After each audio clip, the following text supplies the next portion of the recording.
Hello, everybody. Well, one more video with special guest Chris here. He's been friends. We've been friends for about 15 years now, ever since the club's online game, teammates, and everything else. Yeah. Chris has actually got his own. He was working at the club, and then he went to a couple bars. He drove for a big celebrity over here for a long time. He drove for me for all my athletes and stuff. And anytime like one of the VIPs came into town, he kind of drove for him when needed. Whoever the celebrity was at the time. So, who have you done for me? Oh, Questlove. Questlove. Yeah, I remember you were happy about that one. Yes. Questlove, Sean Kingston. Oh yeah, Sean Kingston. Yeah. What was the guy's name? He was a reggae singer. Oh, Kevin Little. Yes, Kevin Little. Yeah. I brought Kevin Little over. And Mostef. Yeah. Mostef was a great guy. Mostef he's extremely intelligent. Like, oh yeah, you need a college degree to talk to him. Like his vocabulary is it's just amazing. And did you get to meet Norman Rees when he was here? I know. Yes. Yeah. I met Norman Rees at the hotel. Yeah, it's a hotel bar. Yeah. So anyway, over the years, whenever I need a driver or the baseball players, like when Andrew Jones or any of the players that were here, he was their personal driver when they needed him. So we've been together for a long time. You always have that one friend that you can call anytime, any place, and he'll be there, and that's him. So back to club stories, club life. Okay, and irritating. This one isn't as aggressive and negative as the other ones, but it's more about irritation. So foreigners who live in Japan for a long time, you have your almost two categories. I want to say three, but it's usually two. One, who people don't speak any Japanese at all because they just don't care, they don't need it, they don't want it, they teach English for a living, or they're military related, or they just, in their mind, it's just not necessary. Their girlfriend, their wife speaks English, or you have the ones who learn the language and actually try to speak it to not get fallen that rut of this is the only jobs they can do because they don't speak Japanese. So you kind of get those two, and then you get the ones, and the two separate to the ones who, are arrogant and assholes, and then the ones who are, speak Japanese, that, are nice about it, and the ones who like to show off. It's just, so. Anyway, I was at the club one time, and this guy comes up. I think he was probably an American white guy. He was with a couple of Japanese guys. And he comes up the stairs, and he comes in, and it's a weekday. We're not busy. There's no cover charge. Everybody knows it. It says on the wall, no cover charge, just buy a drink. So I was like, oh, okay, how many of you guys? And the waiters, I think Chris was probably doing something, restocking the refrigerators or in the back doing something, so I was watching the entrance. So I was like, how many guys you got? And he looks at me and he says in Japanese, how much to get in? So I look at him and I said, in English, it doesn't cost anything to get in. There's no charge. It's written right here. No cover charge, just buy a drink. So he looks at the Japanese friends, and it's written in English and Japanese. So the Japanese friends are like, okay. So he looks at me again, and he was like, how much do we have to pay to get in as a cover charge? He just basically asked the same question in Japanese, just reworded it. So I looked at him, and I was like, there is no cover charge. Now, I heard him speaking English coming up the stairs. They were talking in English together, so I know he speaks English. It wasn't like he was German or Russian and didn't speak English or anything. They were speaking English up there because it echoes up, so I knew he spoke English, and I knew the Japanese guys spoke English. Or they might have been, they were Asian. So he looks at me again, and he was like, he says something else in Japanese. He was like, so if we come in, how much does it cost for us to sit at a table, and is there food and drinks included?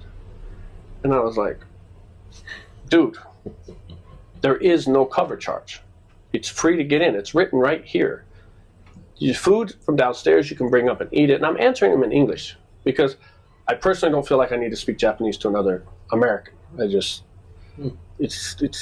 kind of embarrassing. It's just like, And so the Japanese guys were like, oh, okay, yeah, or the Asian guys. The Asian guys were like, okay, so there's food downstairs. And I was like, yeah, you can bring the food from downstairs. So we had a cafe downstairs, bars, drinks, so you don't have to get alcohol.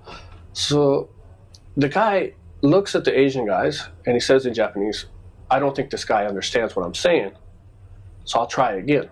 Now, I've answered this question 4 times in English, and I don't understand what he's trying to prove. I know what he's trying to do. He's trying to look cool, like, he can speak Japanese to his Asian friends if they were Japanese or whatever. So right then, I think Ricky comes up, my assistant manager. And Ricky's Japanese, but he lived in California most of his life. So Ricky comes up, and Ricky was kind of like a dancer, like hopping around type of energetic guy, huge Japanese guy. So Ricky comes up and like, oh, what, you want me to take him? What do you want me to do? And I told him in Japanese, I was like, look, take these guys in the far back corner, as far away from me as possible. I don't want to see them. I don't want to talk to them. I don't want to look at them, and just keep them back there. Because if I see this guy again, I'm going to throw him out just for being a dumbass. And this white guy looks at me and he goes, and looks at his friends and goes, what did he just say? And the Japanese guys or the Asian guys just started laughing. He's like, what did he just say? He was talking too fast. I couldn't catch it.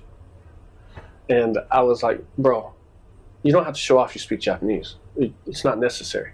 You're in Japan. Of course, it's expected you speak Japanese.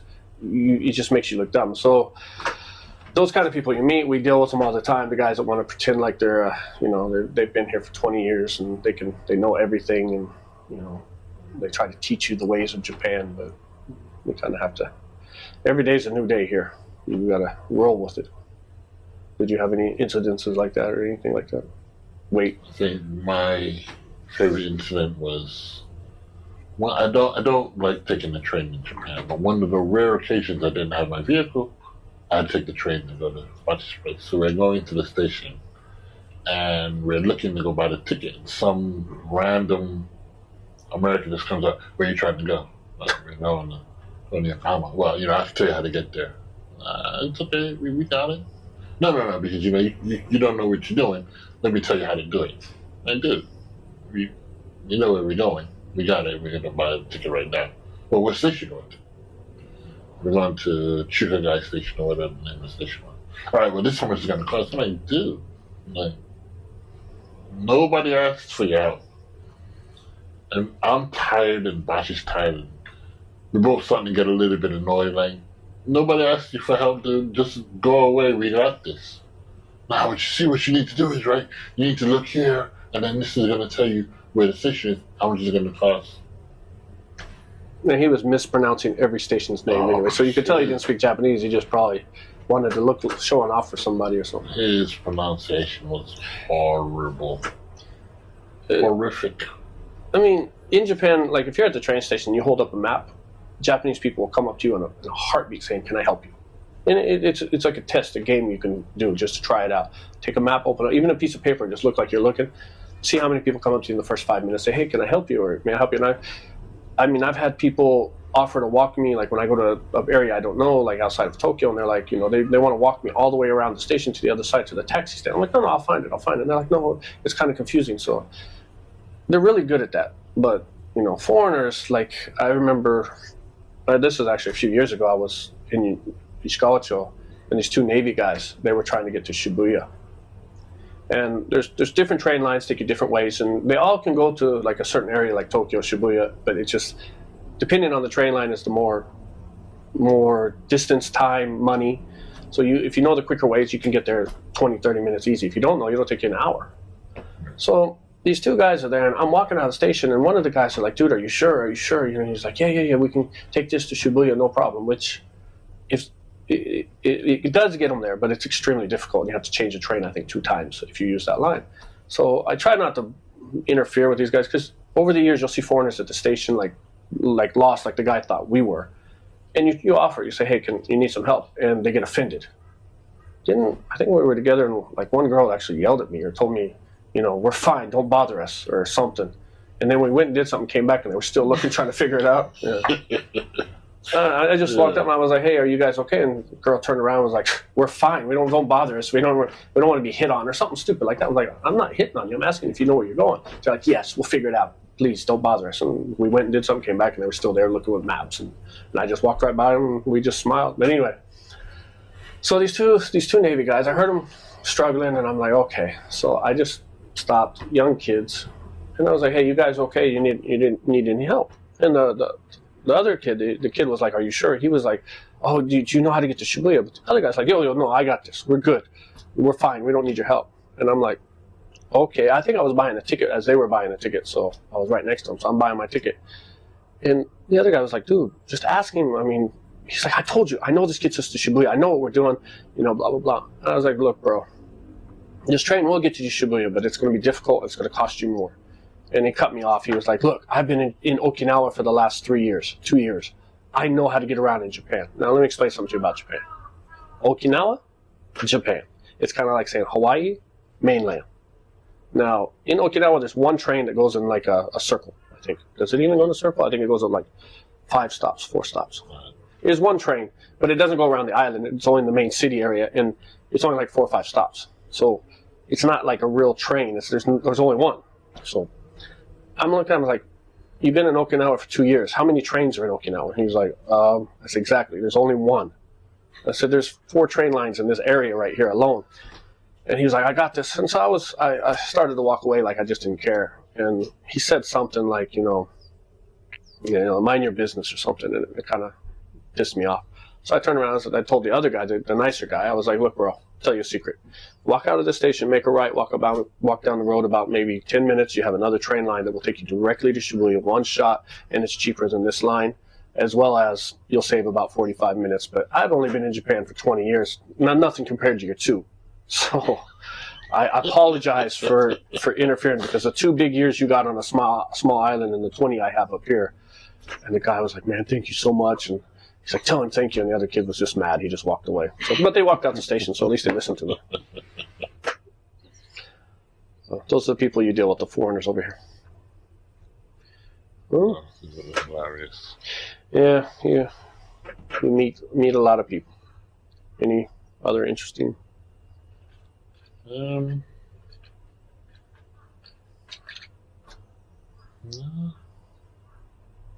Nothing I can think of at the moment. Yeah, it's hard to think of the funny stories, and we just, on our off day, he'd pick me up on the motorcycle. We'd go down to the beach, hang out at the beach for a while. Even before work, we'd go down and hang out. That was always fun. Yeah, pick me up and be in the beach in about 15 minutes. And what about Tomoko? Giving her a ride on the bike. Tomoko. Chris is a little bit of a demon race speed driver, so. I used to have a Honda CBR 2000cc bike, and I like to ride fast. So one day we're going to go hand out flyers for the club. So bring in one of the staff with me. It's a female, so okay. Sit on the back of the bike. I had a belt which had handles on it that you can hold on to, and I had a helmet. Now my helmet was a full face helmet. Helmet was a half face helmet. So okay, sit on the back of the bike, and we're going to go down to Yokosuka, which is about 45 minutes away from Yokohama. So, okay. So we get on the bike, and I go.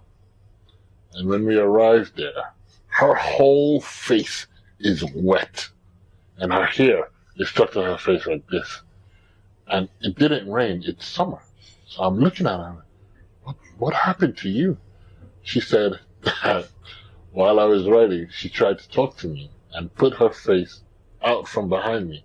And the wind caught the helmet, pushed it up, and she was riding like this the whole time. And she couldn't close her mouth, and she just slobbered all up her face, into her hair. And I was cracking up laughing. I called Bachi immediately. Dude, this girl is hilarious. You gotta see this. Whole face. She looked like she was just slapped in the face with a water balloon, all wet. Like a St. Bernard sticking his face out the window. As she came back, she was like, never again, please don't make me ride that bike. See, he was going so fast, I couldn't, my neck felt like, she's like almost getting pulled off by the wind and stuff. So, I remember there was one girl who said she loves fast speed, roller coasters. So Chris was like, all right, I'll take you around the block on my bike. And she was like, yeah, let's do it. Well, Chris gets on and gone. Probably 200 kilometers. Just around the block. Girl came back shaking. She couldn't get off the bike. We had to actually lift her off of the bike because she was shaking so much. Face was pale white. She was like just in shock for a good 15, 20 minutes. Set her down in the chairs in the cafe, and she's just sitting there like this. I thought I was going to die. You said she likes speed. Well, I remember he got me back to Yokohama in less than 14 minutes for an hour drive. I think we were going about 215 kilometers. Yeah. That was too fast. I yelled at him and said, not with me on the bike. Keep it under 200. Yeah. because we were coming around a corner and the wind was so strong on the mask. I mean, just like Tomoko. I mean, I was trying to look and it just every time I get behind him, you feel that jerk of wind power just hitting you in the face. So I look over and I see the speedometer. It's like digital, so it's like 215, 216, 217, 214, 213, 217, 26. It was just because we got there. I got there. I wasn't late. Had an emergency meeting, so I got there on time. But I said never again. 215 is how many miles per hour? 100 and just over 100. 100 and 160 is 100. 160 is 100. So it's about 120, 30, 40? Something to that effect. Anyway, it was too fast. So, all right. That's the story time for now with Chris. So thanks for watching. Thanks for watching.